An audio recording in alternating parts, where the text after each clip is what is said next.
with a client, and I said, well, look, all right, I'll say it. I'll say it on air, because maybe some people will, because I've never talked about it on a podcast, but I like it.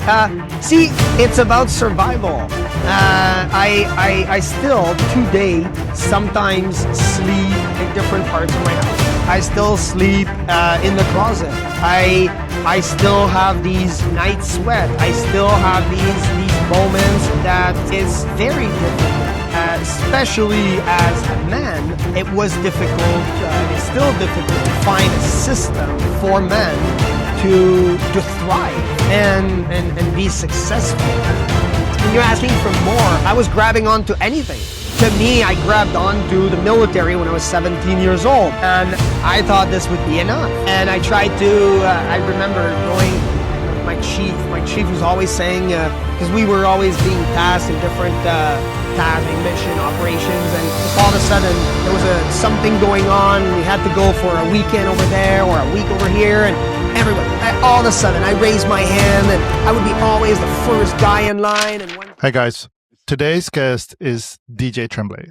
DJ has lived a life of discipline under real consequences. He's been in the military and he's gone through some extreme endurance challenges like the Epic Deca. He is also the author of Hunger for More in Life. But today is not about achievement. It's about what drives the hunger behind it. DJ, I'm really glad you're here, man. Appreciate you coming on. Yeah, I'm glad you're having me, Raul. It's a pleasure to be here. I want to start here. What do people need to understand about your upbringing, about your environment, to really understand the hunger that shaped you? The strength becomes that identity. And that before the strength, and that you don't even know you have strength, comes pain and comes suffering. And everyone is dealt a different deck of cards, in essence. And it's all of these structure and these systems that you develop that creates that identity eventually over time. So for me, I had the typical rough childhood upbringing where I lived up north of Quebec, and typical, not to dishonor my dad, but typical 80s dad, very strict. And I think you can read between the lines of how I lived with my childhood. My mother also was difficult to live with. And at 17, that's it. I was gone. Outside of high school, I was gone in the military, already starting as at 17, you're a child. You're a child. And I started with this mindset in life with no bearing. I had no sense of what values were. I didn't even understand what my value in the world, what I had to contribute. I thought that I was just meat for a cannon, or I thought that I was, I did not even know that to me, I really liked first aid and saving people. And to me, I discovered this when I first saw someone in the military, without getting too graphic, someone with their head split and blood coming out. And I was the person, I mean, you're a paramedic, so you must see those things often. And seeing this, and I remember helping the person out, and the person was trying to act tough, trying to be strong and not showing any emotion, but meanwhile their skull is pissing blood, and I'm watching this. I am a child. I'm thinking if a lot of people are relating to this, but I'm thinking, okay, there's something wrong with me. Afterward, I thought there was something wrong with me because, and I don't know if you lived it like that, Raul, or if there's any other person on this podcast listening to this. I didn't even feel anything. Like, to me, it was natural. It was fun. I'm still laughing at this. I thought it was exciting. I thought, wow, I am serving a purpose. To me, that's how I saw it. And that's circle back to my childhood, where now your emotions are completely shut, and now you're going into a dangerous environment, and you're seeing some things that I would assume and I would hope that the majority of people are not seeing. And to me, it was just, I thought I was not normal. I really thought I was not normal. So I had to find those bearings, but eventually you build strength and you build an identity through this. It takes a different kind of person to kind of see those things. I do remember I was doing my first ride out as an EMT basic here in San Antonio. And the first call that I ever went to was somebody that grabbed the gun and pulled it to his head. And I remember showing up, seeing the dead body. There was brains everywhere. And before that, I don't know if I have it for the takes. And after that call, it was like, oh yeah, I'm cool. Yeah. Was there a point in, your struggles that more became a necessity? Definitely. It was always like this.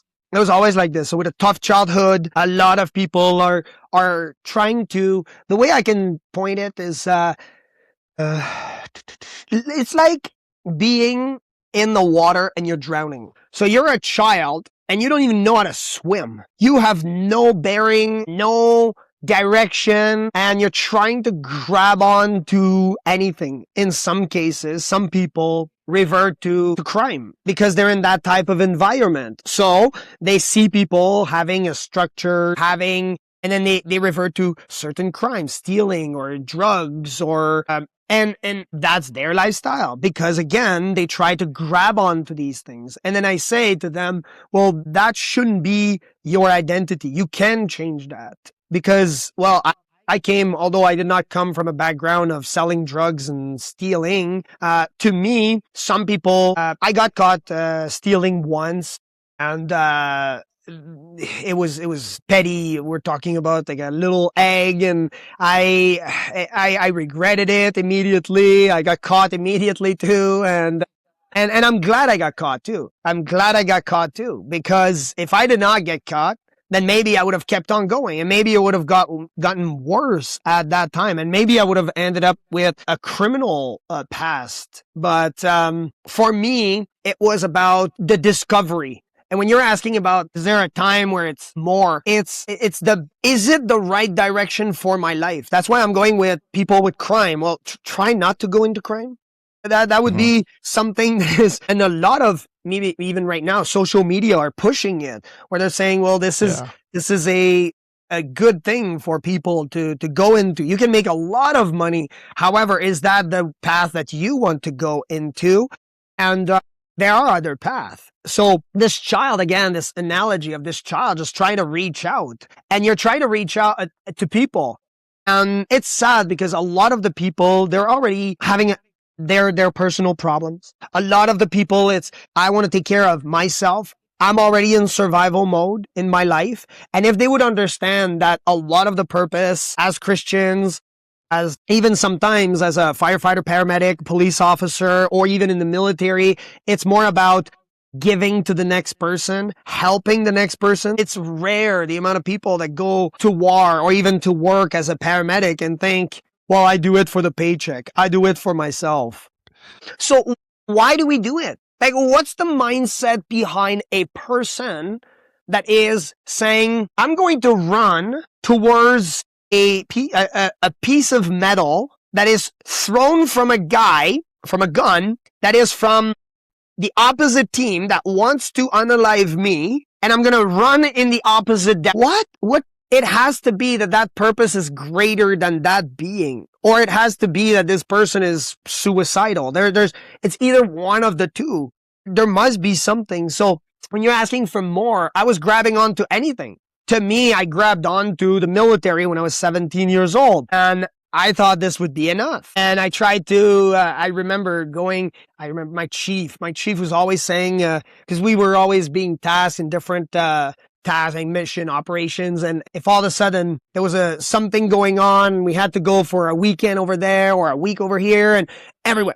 All of a sudden I raised my hand and I would be always the first guy in line. And one time he said, okay, is there anybody else other than Tremblay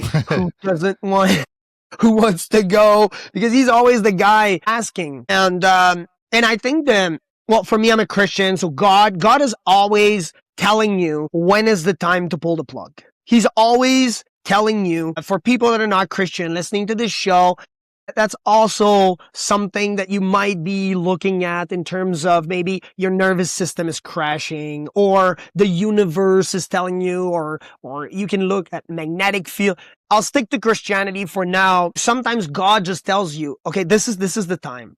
You have to pull the plug for your family, and that becomes the trigger. That becomes really big point for it. And then once he tells you, oh, this is enough, you ask for more somewhere else. And you always keep asking for more.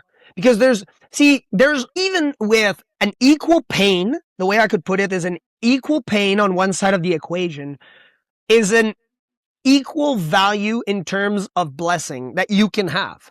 We have guys that are going in the Navy SEAL, and then that's painful. Yeah. It takes years to become these elite force guys, and it's painful. How much is the reward? They're not doing it for the paycheck, that's for sure. Either. Yeah, there's something else that drives them. For me, it was right after 9/11, and I wanted to serve and become part of something bigger than yourself. Especially when you're that young. 9/11 happened when I was 21, and I've said it before, but I tried to join the military, and they told me I was too good looking, so I couldn't join. No, it was some other issues when, and I couldn't join, but all my friends were joining, and then that's how I became a paramedic. 25 years later, here I am. So what I'm getting from your story is that it was kind of like a mixture of survival and ambition. Which one did you think carried you more to where you are now? It was survival. Definitely survival. And no ambition. Wanted to unalive myself for years. I talk about it in my book. I talk about it constantly. It's difficult. We had a chat the other day with a client, and I said, well, look, all right, I'll say it on air, because maybe some people will, because I've never talked about it on a podcast, but I like it. See, it's about survival. I still to date sometimes sleep in different parts of my house. I still sleep in the closet. I still have these night sweat. I still have these moments that it's very difficult, especially as a man. It was difficult, and it's still difficult to find a system for men to thrive and be successful and ask for help. And that's why we created the Hungry Warrior Academy, was because when I started looking for help for all of the things that were in my head, the system is not built for it. You're laughed at if you are seen as weak. You are, and that's why, well, I'm showing I would say strategic vulnerability in a sense, where I'm trying to help other people that might feel like they are at the end of their goal. Just understand that there's something more. There is always another thing. God did not just keep you alive and gave you breath for you to not accomplish something great. So it's up to you to figure that out. And even though you're in survival mode right now, trying to grab on to these tools, and when I say tools, I pick back on your situation. See, God saved you. Maybe all of a sudden you would have pushed to get into the military and something horrible wouldn't have happened. And now you wouldn't have been able to have a beautiful family and a thriving podcast and be able to save people's lives as a paramedic. And now you're being used in a completely different field. But many people, they try to hold back on it. I know I did for years, where I wanted to go back in the military. I just say, okay, I want to go back. Like, this is the time. I was saying, no, that door is closed. You did over 11 years in the military. Wow, that's a long time. Yeah, and I was a child, so that's all I knew. And now you're transitioning. You're going into the civilian, and I would say it gets worse in the civilian, way worse, because at least in the military, there's a certain level of structure. Like they teach you how to breathe, they teach you how to operate, and I'm assuming it's the same for police officers or even paramedics. You know, you have a shift. You know that you will operate in like this. These are the tools you will be using. This is how you will work. But when you're in the civilian and you're left to your own, you could be anything. You can become anything you want, and there's no amount of AI that can tell you who you will become. You can go to ChatGPT and say, like, build me a thriving multi-million dollar business. That thing will do it for sure. But if you did not go through those steps prior to going if you did not build that stress tolerance to where God wants you to be, you will burn out for sure. I tried, we tried taking the business at one point through building a Shopify, and I spent over $40,000 building and hiring. I thought were the right people and building and it crashed. And I was just not ready at that moment. And I was, maybe later down the road we'll do that, but it's more on the phase of, to circle back to the question, is based on survival. The majority of people live on survival mode. The majority of people do not live in thriving mode. And when you see things and you live things that are completely out of the norm, you normalize these behaviors. You expect these behaviors too. I don't know if you do that, but sometimes someone would cough at a restaurant, and all of a sudden you're on edge, right? Yeah, now, it happens. now you're realizing it, right? It happens. I'll tell you a quick story.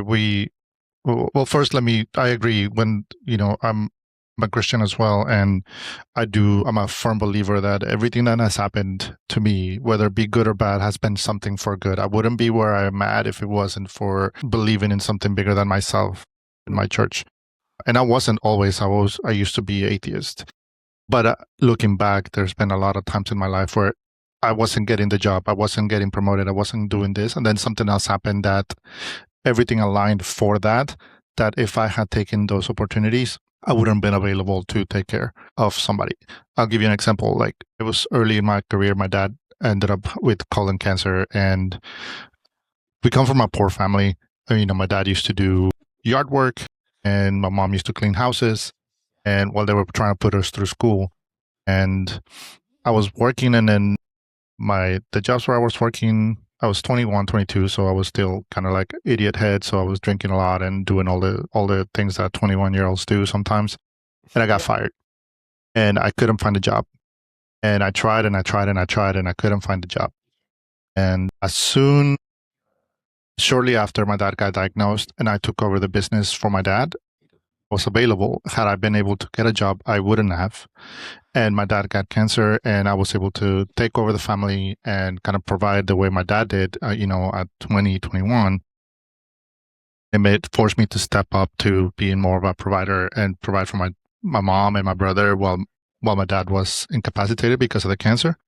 And then he cleared it, and we're lucky he's been clear for, almost 20 years. But as soon as he got cleared and he was able to back to work, I would start looking for jobs, and I got my dream job immediately after that at the time. So it was so perfectly aligned that you were not getting it. So, I feel like God was telling me, no, this is coming. I need to be ready, and I'll reward you after. But yeah, it's those struggles. Everything works out for your good. It's for your good. That's a verse in the Bible. Everything works out for your good. But see, many people don't get to this realization. What you lived is you have a lived experience, and now you're able to associate it and give the glory to God, which is even bigger because that's essentially what he wants. And then he can reward you with even more. What happened is that it's based on, everything works out for your good. Yeah. That's and now you realize it, is that, yeah, it was great. Let's say you have a kid and you want him to you want him to drive the car. Obviously, you want him to drive a car. You want him to be having even the nice cars or big cars. But then what happened? You don't want him to get into the car at such a young age and unprepared to drive the car. But you want him to get to drive the car. And he knows what's best for you. So he gets to navigate you in some ways. It's when you try to stay on the job for longer than you're supposed to be, and you're outside of that realm, or you live something that is a complete, like PTSD is a complete overload of your nervous system, which is you're seeing something that is extreme and you did not build the pressure to sustain that. And then now you're seeing it. Because the same situation could be seen by other people, guys that are coming to the same situation that you're talking about. But one time it was with a rope instead of a gun you talked about earlier. And one firefighter is puking, and they're as they do. What? Yeah, it was like a first call. And there are others that are just looking at it thinking, well, this is part of the job. This is right. They've built these sort of, David Goggins uses the mental calluses, or these form of stress tolerance that you can build over time. And then God just knows that. He knew that you were going to become a paramedic. He was trying to tell you. And I'm glad that you did not push too much into it. So I'm really happy that you didn't. And now look at you, right? I think you're successful. So I think that I mean, I'm not, I don't have millions in the bank, but I do well. That's not success on the other end of the spectrum. And I can tell you that's not success at all whatsoever. No. There is a difference from monetary success versus, success in life. You could be. It brings more problem. Very rich. It brings bigger problems.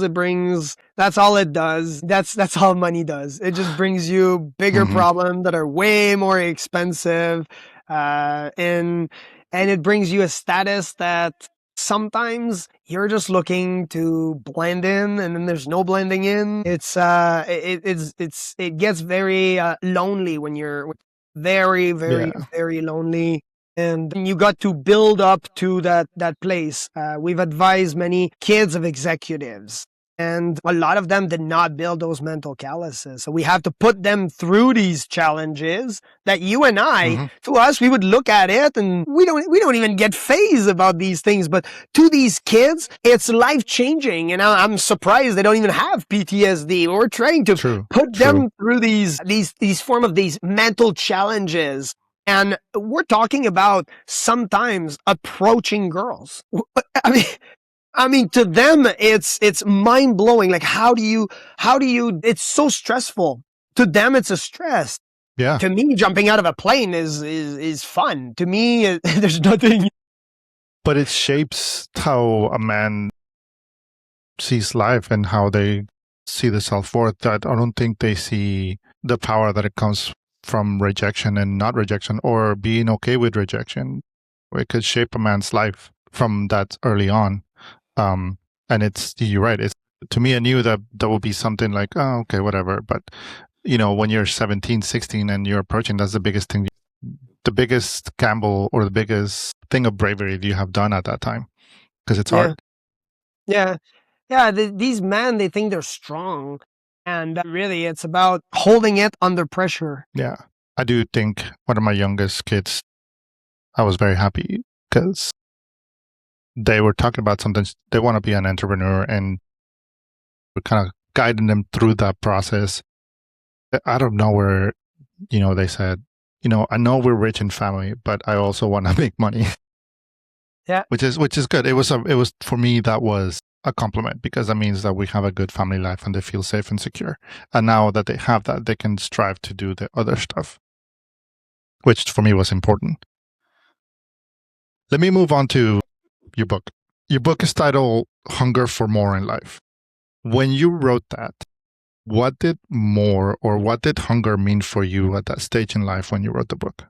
Well, at that time, it was more output and more results and more extremes, it was just grabbing more and staying hungry in essence, that kid that is trying to survive. But then I understood that what I was doing was following Christian principles, which talked about more presence in my family, presence with my relationships, more clarity, more truth, which Jesus is the way, the truth, and the life. So again, more about him, and more impact. And that's how we geared the company. Even now to this day, that's what we've been doing. That's what I was thinking. I thought it was more output and trying to grab more.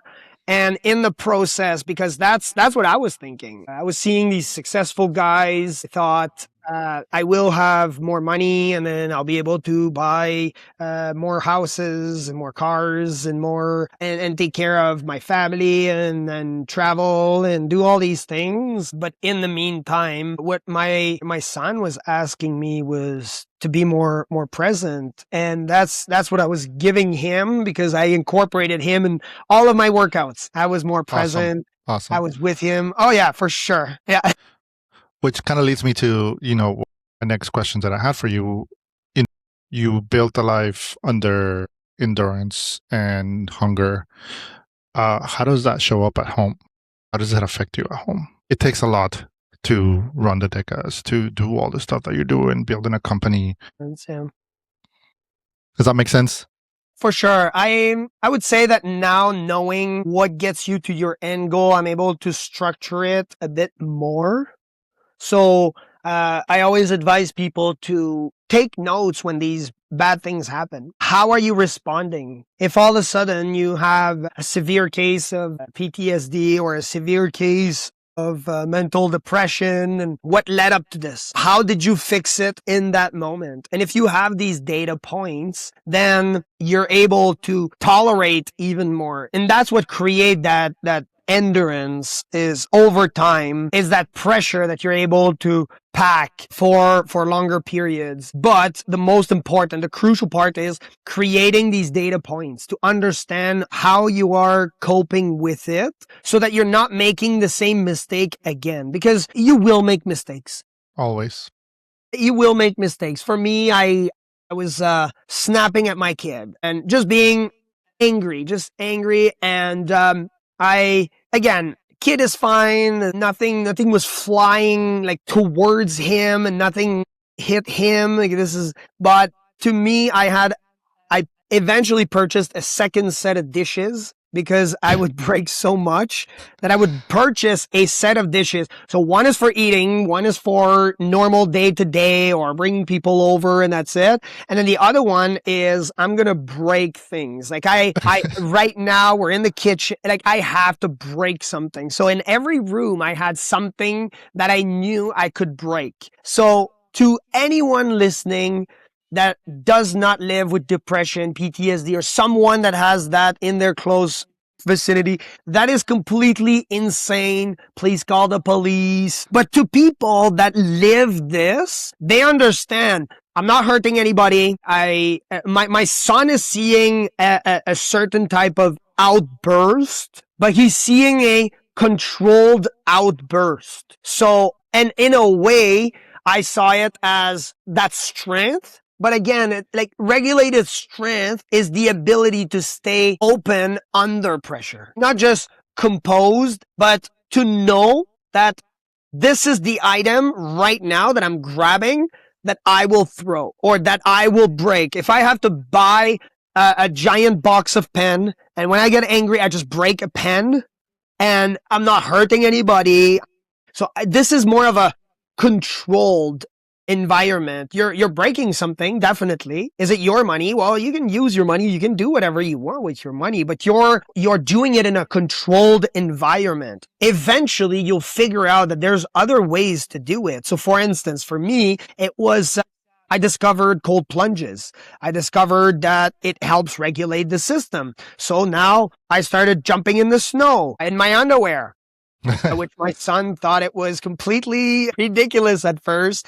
I remember he did not understand that. See, they're children. They don't understand the mental pain and the pressure that you're going through. So to him, he's seeing it as a game. So I'm going in my underwear. I'm in an outburst. I have to break something, but now it's just, okay, it's too much. I'm going in the snow in my underwear. I jump in it. I come back and try to get in the house, and the door is locked, and I hear my son no. bursting out laughing. He was taking a video too. We never posted that video. And he's laughing and giggling. And I locked you out. And we're talking, okay, this is Quebec, northern Quebec. We're talking minus 30, 40 wow. Celsius to Fahrenheit doesn't get too far from one another in that place. So I can't even once imagine you it. cool It gets off- 30 degrees here and I'm like freezing to death. And now I came in the house and we laughed. We like just that. enjoy ourselves. And my son grew to understand that it was regulating my strength. I understood that I have a storm inside of me. It has to come out in some ways. Again, I'm against beating up child, beating up women, beating up other people. I'm against drugs. I'm against alcohol, any type of or form of, I can't say abuse, because I would say that I went to some form of abusing my body in terms of these triathlons and doing all of these races. I think there's some form of abuse to it, but again, these types of unhealthy coping mechanism, there are certain ones that might seem completely far-fetched and ridiculous to some, like jumping inside of a freezing lake. I did that this weekend, and I'm doing it next week as well as part of an event. And I took a stick, broke the ice, and eventually I built that resilience. You're building brown fat also, and you're regulating your system and your hormones.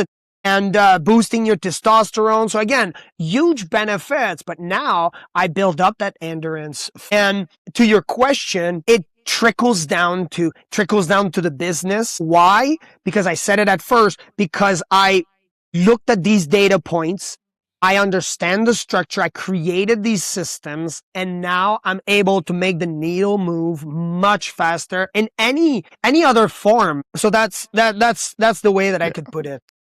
I like how you were able, because most people don't do that, and I'd like the steps that led to that. So when you're at that state, you're in a panic mode that makes you want to jump into the snow in your underwear, when it's minus 30 degrees outside, and then you were able to turn that into a positive, because whether it be anger or depression or anything like that, you changed that into something that was positive for your family, because now your son is laughing and you can reflect back on it and laugh on it.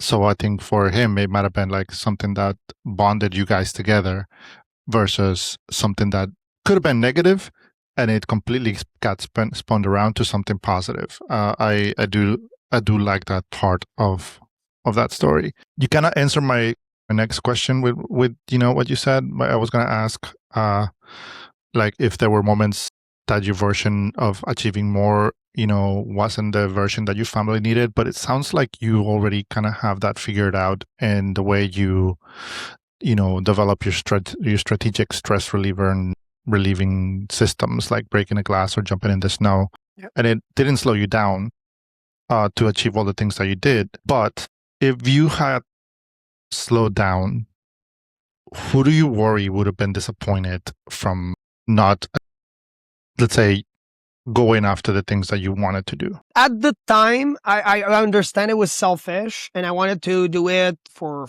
myself. I understood it was survival. Now looking back, and today, I do it for God. I do it for Jesus. See, he placed something in Raul.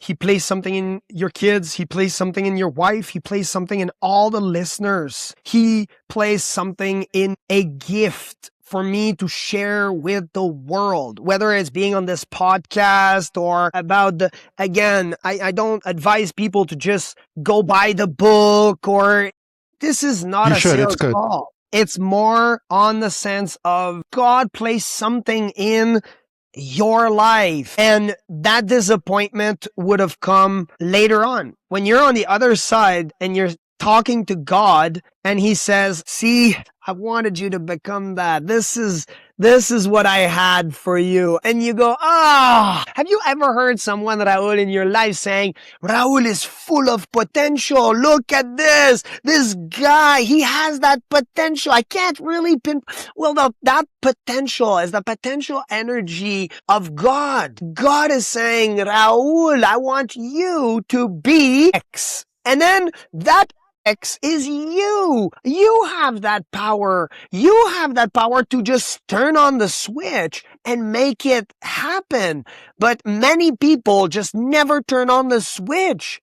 Or that switch that they turn on is their TV or flicking through their cell phones and trying to figure out what the government and other people are going to tell them about their life. And eventually, you're trying to please others and not God. When God is telling you that's what you should become. See, I after university, okay, I graduated from top university, again, went to college after the military, went to university, graduated engineering, all the field of engineering into one, and specializing in biomedical. You're thinking, wow, this is amazing. Of course, I thought it was amazing. Then I wanted to go be a doctor. That's what I wanted to be. I so wanted to have that title. So I started applying to medical schools.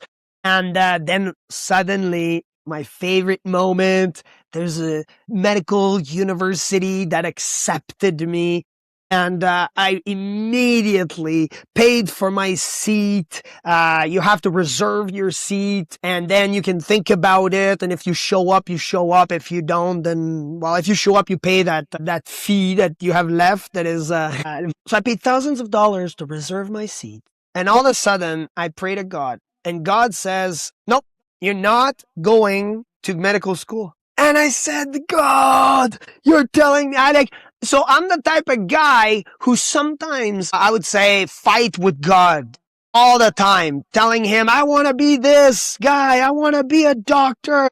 I want to be this. Send me, God. Send me. Yes, I want to fight. And sometimes God is telling you, just like he did to you, look, Raul, you're not going in the military. It's fine. And you had to come to terms with it. And now, looking back, I would have been miserable as a doctor, working all of these shifts, trying to save people. I would have been miserable.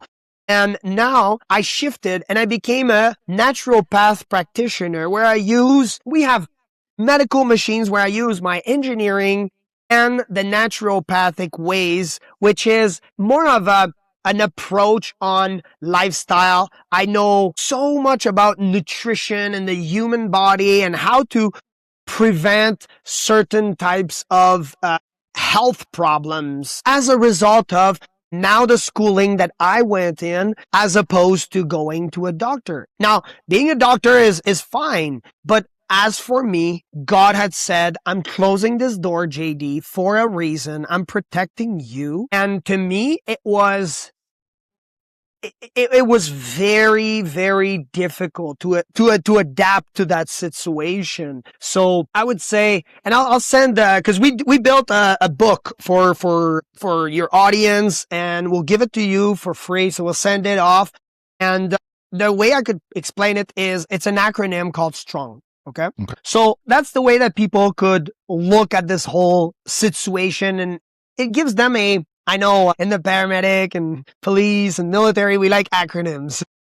Yes, that's definitely, we try for those. There's an acronym. There's an acronym for the acronym. So STRONG stands for, the S is for suppression versus self-awareness. Okay. So instead of suppressing that whole story or trying to fit in to where I want to be, it's more on being self-aware as to what you're meant to become and where God wants you to fit in. So if you're self-aware about all of your situation and you have right now, it's amazing that you have this alignment with God already, because a lot of people are lacking in that sense. They're grabbing on to things like I was talking about, but they're all things of the world. These boats will sink. These boats are not meant to hold you for longer than a certain period. But that boat that God created, that's for life. That carries you through eternity. So I'm really excited and pleased that you're saying this. So the S, suppression versus self-awareness. Just understand the difference. A lot of people are suppressing versus being self-aware, and that's that's crucial. T for strong, tolerance for pressure. Okay, you must build this. It helps you think clearly because, and I've seen guys in clearing rooms, gunfights, the guys are so calm. Sometimes you hear them just humming a little song. What?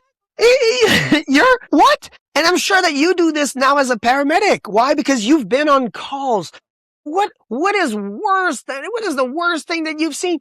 Well, it's nothing compared. I'm doing chest compression today between a toilet and someone that pooped themselves and there's blood, and it's gonna be fine. That's part of the job. It's okay. So for you, you built that tolerance. For you, you're seeing the young guy puking and on top of everything that you're doing, and you understand that this is part of the job. So again, people can apply this strong acronym to their part of their life wherever they're going. So again, R, strong, is regulation of the nervous system. Okay, you wake up, you're going on a shift, can be in the middle of the day, and then you have a coffee, stresses your nervous system, put a ton of sugar in there, and it spikes your insulin level. Now you're in survival mode already in your brain. Then you say, well, I'm going to put some creamer. It's a bit too hot. And now you're clogging your arteries because there's too much fat into it. Again, I use caffeine. I drink milk. I use sugar very much. There you go. Now, is it used appropriately? Are you using, right? Before another meeting earlier, there you go. I had a bit of caffeine. Is caffeine bad for you? That's a different altogether discussion. Just understand this. Certain tools are meant to be used for a purpose. Okay, I coach Olympians, and we talk about carb intake during those races. They're literally taking sugar, shoving it in their mouth and trying to increase their tolerance to it to sometime up to 120 grams per hour. Oh, wow. That's like eating an entire cake just with the sugar, or drinking about 12 cans of pop like Coca-Cola. But that's deliberate because they are at a high level of strenuous output.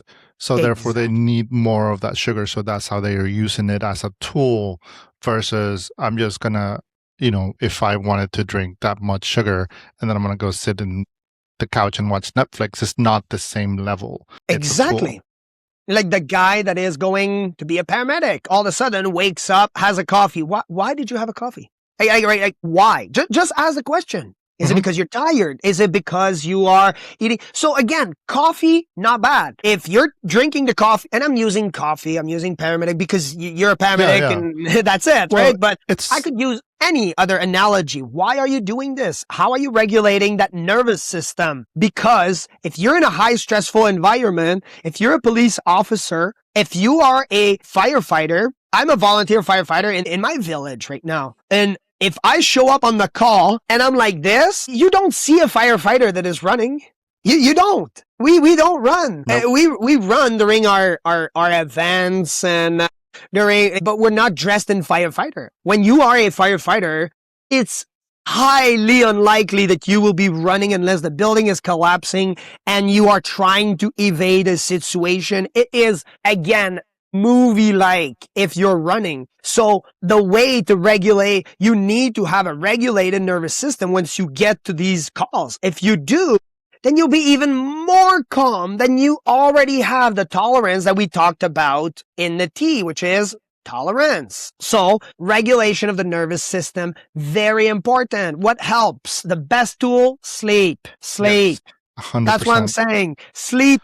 Yeah, I sleep in my closet. Many people listening to this podcast, they think it's bad. You sleep in the closet, or Okay. Is it better that I sleep or that I don't? If I sleep good in my closet, if I sleep good outside, yeah, sometimes it's raining, pouring rain outside, or sometimes it's snowing, big giant snowstorm. I pitch my tent outside and I go and sleep outside in a tent. For me, it's regulating my nervous system. It's calming me down. I really like it. The rain falls on my tent. I know I'm safe. I know I've built up these skills. I love it. This is part of me. This is part of my life. I enjoy it.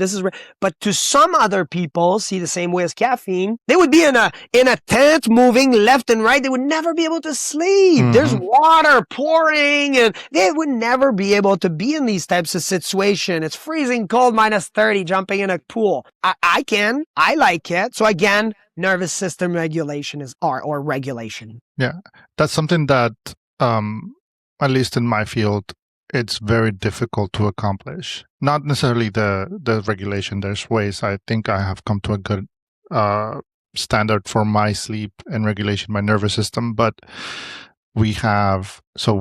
people work 24-hour shifts and in busy systems. A stand-up 24 is regular. So a stand-up 24 is when you're running calls back-to-back from 9 a.m. to 9 a.m. the next day. And you're very little sleep. You get back to the station, you get toned out again, you get back, you get toned out. And then on top of that, to add that, what you were saying about coffee, here in the United States, or at least here in Texas, most hospitals have it's a paramedic room where you go type your reports, but it's full with goodies. And by goodies is usually Monsters, Cokes, sugary drinks, Red Bulls. All bad for your nervous system. Yep. All, they have, and they mean well because we are moving so fast and they want to help us, stay hydrated and healthy and not hungry. So they'll have, Uncrustables or ice cream. So you're already in a high stress situation where your nervous system is already tapped to the max, and then here, grab that Monster, or eat that super sugary drink. So for me, it would be, if I had one advice for these people, if I had to talk to them, it would be put a table, put it as a section, even though it's where you type your report, put it in you can still leave it into that section, but take it out of eyesight. So it's out of your eyesight, and then put things that are healthy. And it doesn't have to be a giant fruit platter all over that many people are not even going to eat. At first, I guarantee you people are going to laugh. Okay? Why? Because it's healthy. Why would I do this? It's way better in this way. Put a little fruit platter. It doesn't have to be a fruit platter, but it can be small. Okay? Mm-hmm. Or something that is simple carbs, like a small granola bar that is a healthy one. Okay? Or these healthy chips. There's these healthy veggie chips. So they last longer on the table if somebody just doesn't take it. But these ones are with at eye level. You can see those versus the other ones that you just don't see. And then these people can just go and take them. They can. They're allowed to, right? Sometimes it's just about putting it with a cardboard box and around it. And then people have to just reach around and just grab the donut if they want, because that's what we had in the military. And you're going to start noticing that certain people just don't have that knowledge or don't have the time, really. They work 80-hour week and sometimes in stressful environment. Who has the time after an 80-hour week, unless you're listening to this podcast in the middle of a call, to start thinking about regulating your nervous system? All you do is just come in, you type, you look, there's something that will help me. In the moment, you're thinking survival. So they grab these Monster drink, grab these Red Bulls. And again, Red Bull, Monster has its place. It's good in, again, certain settings. Mm-hmm. But in that case, it's not sustainable. It's not meant for a longevity. Definitely not living long. That's for sure. If you're having a Monster a day or a Monster even a week, you better have a really good reason why you're having these every week. So that would be my take on it. And that would be one way of regulating that nervous system. Because see, the first way that you can, or there's several ways, but one of the first way would be your eyesight. If you're attracted to it, automatically, it says even in the Bible, when David looked at Bathsheba, all of a sudden, boom, he wanted her. So we look at a monster, and although it carries a different type of motivation, Bathsheba and a monster drink, you want the monster drink because you're seeing it. So sometimes just hiding it from sight, these people don't have, it doesn't impede their life. It doesn't change anything out of their life. It's just now, and we did this with cigarette. That was that we did this with cigarette. I don't know in the States, but in Canada we did this where before it used to be behind the counter and all the kids could see all the cigarettes and the cartoons, and now they're hidden. No one is able to see the cigarettes. So we saw a decline in people smoking. So that's one of the tools, but of regulating the nervous system. Yeah. So we are at R, right? R, correct. Yes. Let's go with O. O is ownership of your identity. So once you're able to regulate that nervous system, you're building up that tolerance. You're like, there's a self-awareness going on. Now there's the ownership, okay, of that identity that you're creating, that you're building. You stop being that strong person, the strong one for everyone else.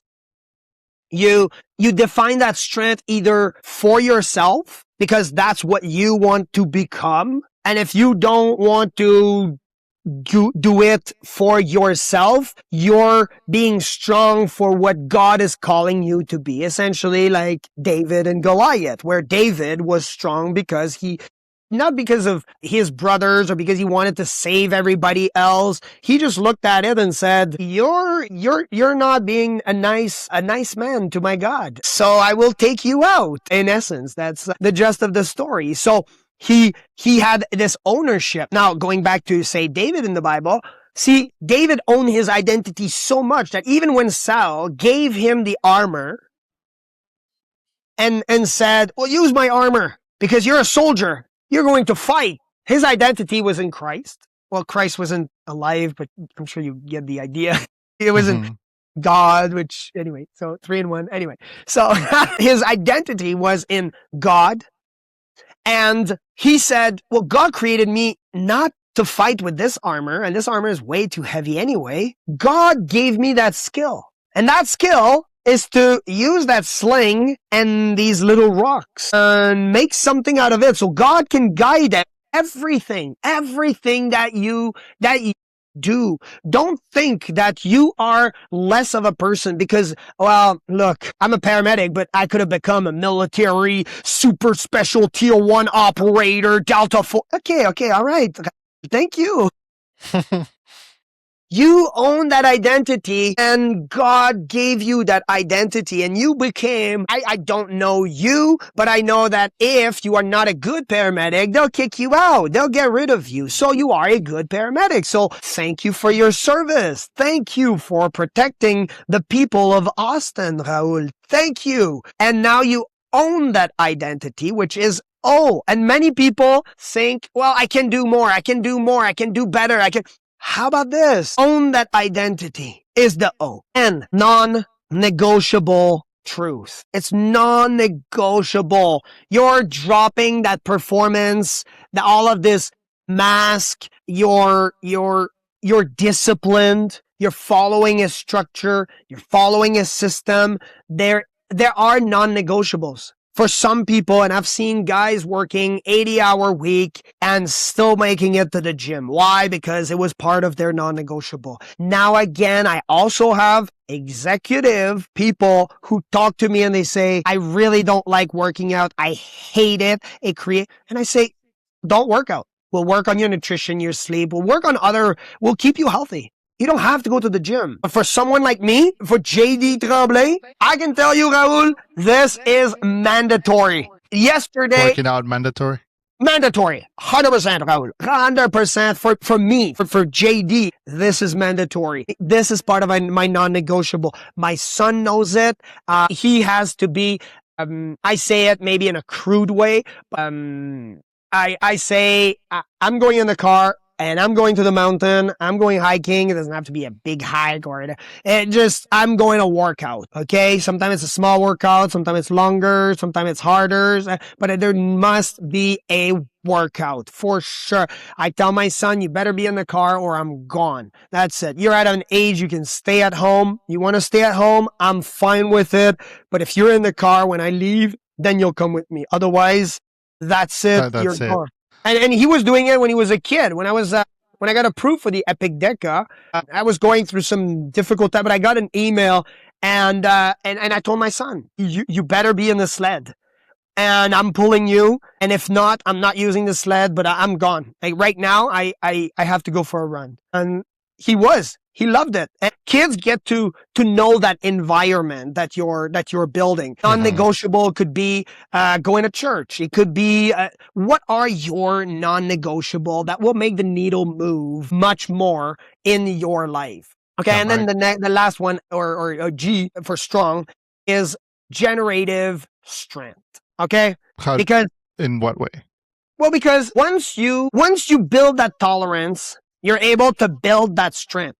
So it comes with it. The tolerance and the strength comes with it. If I go to the gym and I lift weight, I will build tolerance, but I will also build a certain strength. It's interconnected, and that creates clarity and it creates connection. It creates a certain type of leadership also, because now people see you not just as this guy who's able to handle more, but as this strong individual, because you're not somewhere else. You're not thinking it could have become this while you're drafting your emails or you're drafting your reports. You're not, you're really owning that identity, and that creates strength that people are able to recognize. Some people call it an aura or a magnetic field, and call it whatever you want. You're building that strength,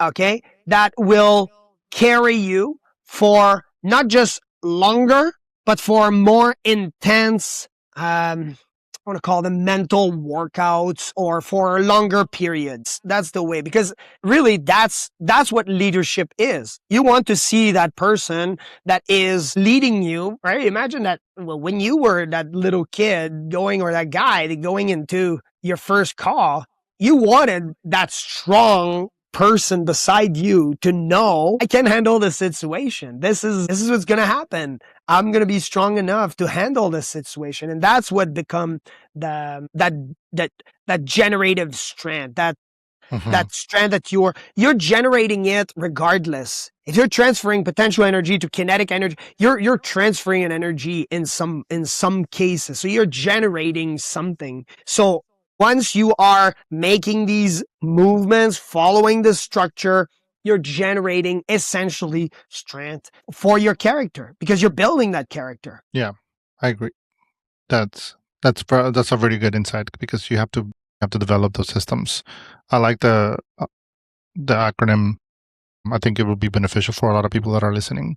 Go into that. The audience that listens to this, or that I want to listen to this, they're usually high pressure individuals, driven service people. They're usually very reliable. They carry out the weight in, day out. They carry the weight in and out every day, and they usually don't quit. They just keep going, and they know how to deal it. They just know how to push.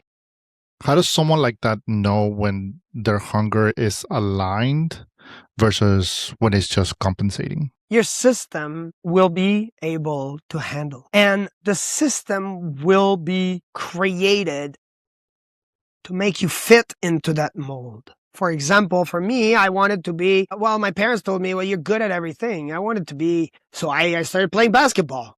There's no way this kid, I was tiny. I did not even get my full growth spurt until I was in the military. That's to give you an idea. I was unable. I shaved for the first time on basic training, and they forced me to shave. So I had no hair. Needless to say, I was not going to a beard competition. Meanwhile, there are guys doing and making lots of money online with having a full-grown beard and living this lifestyle. Wow. I didn't even know there was beer competitions. Yeah, yeah. There are Lance competition. There are there are some amazing beards out there, like very well taken care of and very well groomed.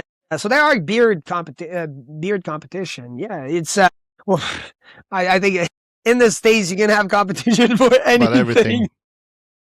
Yeah. And so you will know based on the physiology, based also on the amount of pressure that you want to handle. So not just your physiology. I talked about me being a basketball player. Well, if you're a tiny little kid, high likelihood you're not going to be a basketball player, buddy. You might be.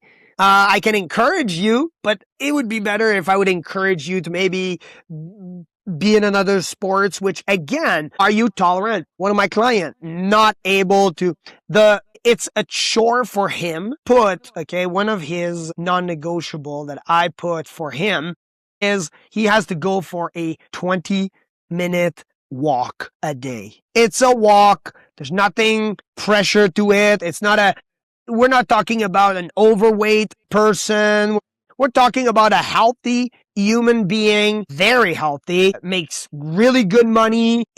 For him, it's very difficult for him to walk. He walks all day anyway during his job, so he sees it as this is my workout, so I'm fine. Why would I need to go for a walk? So for him, it's a chore. For me, it would be the contrary, where it's a chore for me to not go for a walk. Like if I had too much calls during the day, and this is what we have also, is I have that. I have two tables.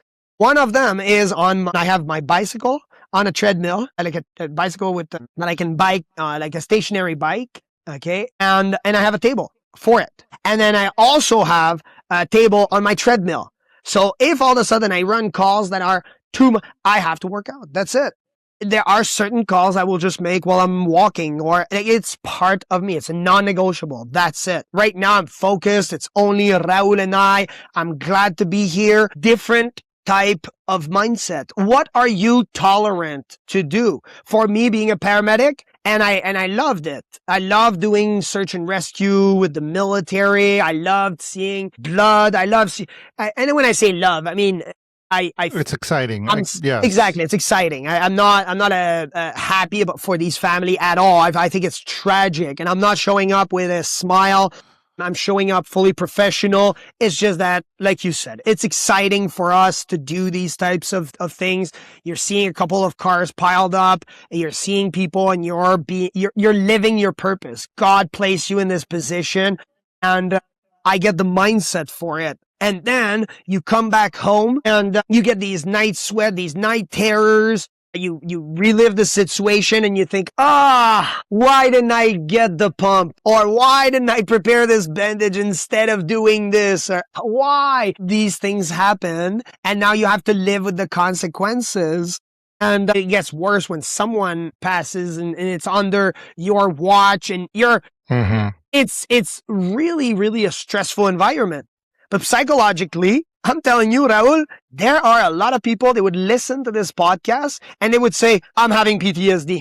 I had a guy try to reach out to us. He tried to, so he was applying to one of our jobs, and he said, I have combat PTSD. So I said, okay, well, you don't have to share because it's an interview, but are you comfortable sharing what type of conflict you've been in, like type of war? No, I've never served. Okay, so maybe like police or type of security, and if you're okay sharing. He says, yeah, that's fine. I've combat PTSD because someone pulled a gun on another person and I saw the event. And I said, okay, what about, was there a gunshot?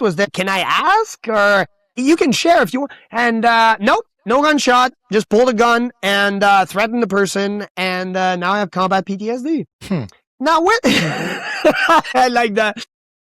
Exactly. To you and this is normal day to day. This is more, I'm trying to stay alive, man. Look, I can try to heal that guy, and you can deal with the police, but please just let me pass. Can I help? But for some people, they're listening to this podcast and they're already spinning out of control in their mind. And so your question was about, how do you know? Well, based on your physiology, are you able to be a paramedic? in my opinion, I think you are. There are some really, really tiny guys that are not even able to lift a stretcher. Would I recommend these guys? Well, at least build the physique for it, because it's going to be demanding physically and mentally. So at least build the physique for it. Go to the gym a few years, lift some weights. If you're young, you want to be a paramedic. Or what about being a cop? Well, we know for a fact, and you don't need studies about that. Just go online and Google Ronnie Coleman. And there are pictures of him with his giant arms. And he says, well, when I showed up on a call, I never had any problems. I wonder why. And why is that? Well, that's because you look menacing. You don't even have to fight at that point. So if you look the part, I would say, quite honestly, you're built for that. And many people were telling me you're built for triathlon. And psychologically, well, we take paramedic, we take police officers. Like I said, I know for us, it's natural. For us, we're talking about these things, and we could talk about things that are way more graphic that all of these platforms would say, we need to cancel it out. Yeah, yes. And for us, it would be just daily life. For us, it's just another. But for some people just listening to this podcast, they become triggered. They're thinking, wow, there's another world. There are people working. I call them people working in the shadows, which are our elites. We're talking military that get called in the middle of the night, leaving for 6 months. Do you think that happens? All the time. All of a sudden, it's in the middle of the night and you get a call. You're working in the shadow. Nobody knows about it. All they hear about is in a hotel. I couldn't sleep because I heard the ambulance and they were so loud. Meanwhile, you were saving someone's life and they're not recognizing it and thankful. But for you, it's daily life. For them, it's painful just to hear, or it would be even painful to hear all of these things. And then for you and I, and for your audience, there's the aftermath. The aftermath is insane. You go to psychologists, they don't listen, they don't understand where you are at, or they read in a book that this is how it should be, and then you're going, no, I sleep in a closet. And they go, that's messed up. What? No, it's perfectly normal. Like as a paramedic, I'm sure you probably slept in the back seat. You probably slept like in a corner, like of a. My family makes fun of me because I can go to sleep anywhere. I love it. Yeah, exactly. I was thinking about what you said. Yeah, I was thinking about what you said about the guy with PTSD. I'm reminded of, I've listened to another podcast when they talk about that the worst thing that's happened to you is the worst thing that's happened to you. So it's difficult to compare when somebody lives a life of decadence or they've had an easy life and their pencil breaks. And literally, that's the worst thing that's ever happened to that person. So they don't have anything else to compare it to. Whereas somebody like you or I or a police officer or a military member or a firefighter that's seen definitely worse things, that threshold becomes different. Like for me, all of a sudden, breaking a leg is not that big of a deal because, the threshold is higher versus the guy that went to your job application. I don't know what kind of life he's led. That was the worst thing that's ever happened to him. And it's hard to, I think, establish that on somebody, to try not to judge them for that because your level is higher. But also, how do you deal with it, how to grow? And it's also worrying because if that is the worst thing that's happened to you, that means that you haven't been exposed to more things that could be detrimental or incapacitating for you. So it's an interesting take whenever I hear that. Yeah, and that's what we do at the Hungry Warrior Academy. We either put people through stressful situation based on their stress level, or we use science based to get them to reach their peak performance. Yeah. Well, let me bring you down to my wrap up. I call it I'm doing this thing where I take Tim Ferriss questions from some of his books and I kind of tweak them a little bit to fit the person that I'm talking to. So I'll start with the first one. What belief about achievement have you outgrown? Have I outgrown? Yeah. About what? So what belief about achievement have you outgrown? That I can be the superhero about everything. I can't be a Michael Jordan and also the best in triathlon and also I can't be everything. I have to be just one. I think that's my biggest achievement is it's the ownership. For me the ownership was it was a huge piece to swallow. It was a huge piece to swallow. A huge piece to swallow. What is something you stopped doing that made you more effective long term? How others see me and more how God sees me. If you could leave people with one question, not any advice, but like a question, what question should they sit on this week? Who is Jesus for you? That's a good one. I like that one. DJ, thank you for coming in and talking to us. I don't want to take too much of your time. We talked about everything that I wanted to ask you. Where can people find you? Like, where is the best way to reach you? You know, how do we get to your website? Obviously, I would definitely recommend the book. I'm reading it right now, and I can't wait to finish some of the stories. I didn't get to talk as much about the Epic Decade as much as I wanted to, but I am actually very looking forward to reading that part of the book section so that I can learn a little bit more. And yeah, where can people find you, man?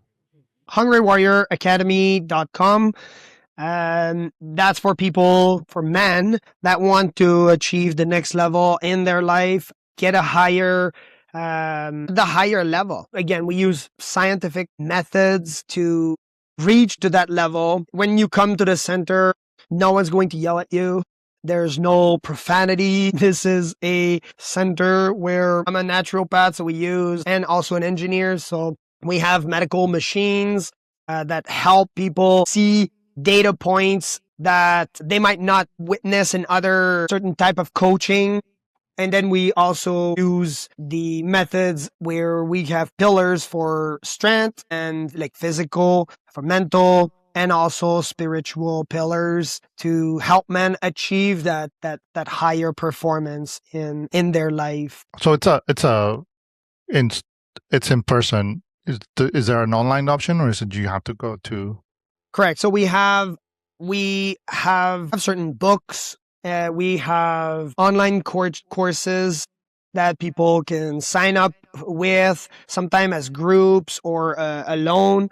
We have online coaching that we are developing for various facets and groups. We have some in nutrition, others in running, and where we have one where we about wealth also, so wealth generation, how to not just becoming rich but having wealth, which is a bit different. We have There's some Bible studies. So everything is about a sense of community, and then we match and pair people into these strategic portions so that they can help each other. Then finally, obviously, our highest packages, they come and train at the center and for a certain period of time.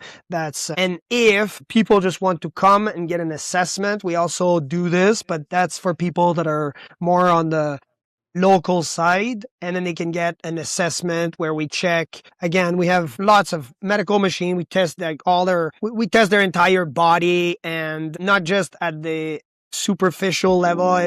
It's really in depth, and I'm really pleased that we're able to offer this to our clients. So sometimes it's just an assessment if it's in person, and if it's online, and we also have that option. That's what we're working on right now, and we have a philanthropic side, which I'm very pleased to, and we're donating, I would say, the majority of our proceed to helping kids and giving them opportunities. We have kids in Mexico that we're donating. That's cool. In Hilotepec, north of Mexico City, for sports and building races and helping them grow into sports. We have kids in Kenya, Bangladesh. We have kids in many parts of the world. We're very pleased that we're able to donate to these children, because again, according to the Bible, the men are to be providers, and we're able to provide. So it's not just a healing center where we're able to provide a certain type of wealth to people, which is that health to individuals, but more so to be able to donate to the less fortunate. We're very pleased about that. So hungrywarrioracademy.com, they can learn more about it, and we'll send them. I'll give you the link for that book. But if they sign up just for a free call, one of our coach gets to analyze their situation, and either they get booked with me or with somebody else, and then we'll give them some other. Usually we give them something else to help them achieve their goals. So. Cool. I'll definitely put that link in the show notes. On the bottom on the descriptions, so that way people can reach you. And I usually do post on Instagram too, so I'll add it onto that too, so that way people can reach you and properly take advantage of what you offer, man. Because I think it's pretty cool. Yeah, we've had people that are executives, we've had elite athletes, we have professional athletes, we've had even the Olympians, tier 1 operators, we've had right now we're working with the police. So again, these types of individuals, they need to be at peak performance because they're doing a job that I'm thankful they're doing, because I wouldn't want to do it. So that's why I'm really thankful of the work that they're doing, and we're trying to optimize their performance. So we're excited to be those groups and to be helping others. So yeah, cool. Thank you for having me, Raul. Cool. Thanks, man. And that's a wrap. Thank you.